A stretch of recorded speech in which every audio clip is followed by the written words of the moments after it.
Also, in his interview with Maria Bartiromo the other day, the president suggested that people should be jailed for what he said earlier in the week was a very obvious crime. You're an attorney and the president's spokesperson. Perhaps you could lay out the elements of this crime. What crime was committed, and in what way? I assume you're referring to the Obama administration and the unmasking and... When the president calls Obamagate, what is it? What are the elements of that crime? Yeah, I'm really glad you asked, because there hasn't been a lot of journalistic curiosity on this front, and I'm very glad that you asked this question. Look, there were a number of questions raised by the actions of the Obama administration. The Steele dossier, funded by the Democratic National Committee, the opposition political party to the president, was used to attain FISA warrants to listen in on conversations of people within the Trump campaign.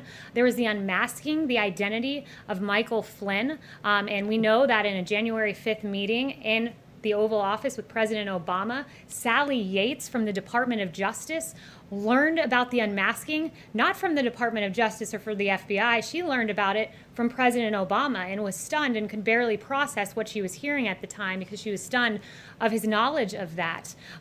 We know that there was a lot of wrongdoing in the case of Michael Flynn. The FBI notes, for instance, that said, should we quote, get him to lie as they pontificated their strategy. We know that the identity of this 3-decade general was leaked to the press, a criminal leak to the press of his identity in violation of his Fourth Amendment rights.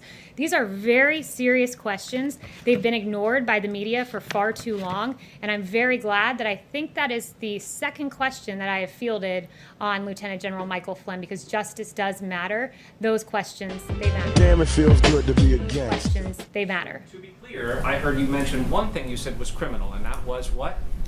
The one thing that I've said that was criminal? Right. The leaking of his name and the very real questions that have been raised. But if you want to start talking about wrongdoing in the administration, happy to go through Andy McCabe leaking to the Wall Street Journal and then lying about it. Happy to talk about James Clapper lying before Congress, saying the NSA does not monitor. Pistol point cock, rattling shots nonstop until I see your monkey ass drop. Brennan telling Congress that the bogus Steele dossier played no role in the Russia probe, when in fact we know it did and was the basis of attaining FISA warrants. So there's a lot of mistruths there that were said, many of them under oath. So I would point you to those and the many other real questions that I hope you all will pursue. So the president's view that those people should be jailed, the people you just mentioned. I never said that. Those are your words, not mine. But perhaps you should look into it and get me some answers. That is, after all, the job.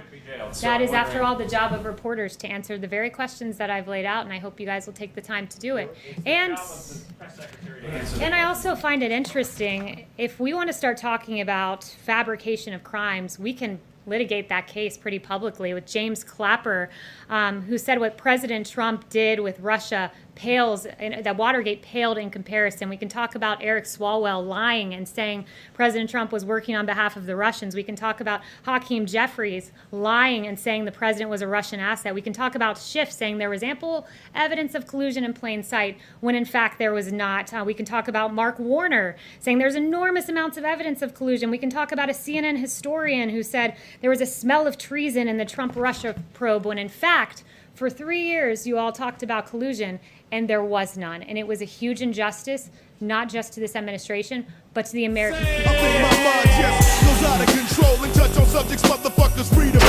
I touch on the shit that they be leaving out. I seen this motherfuckers not smoking. I seen this, I bet you motherfuckers will too. Because it's time, motherfucker, time. I enjoyed speaking with you all. Have a great weekend.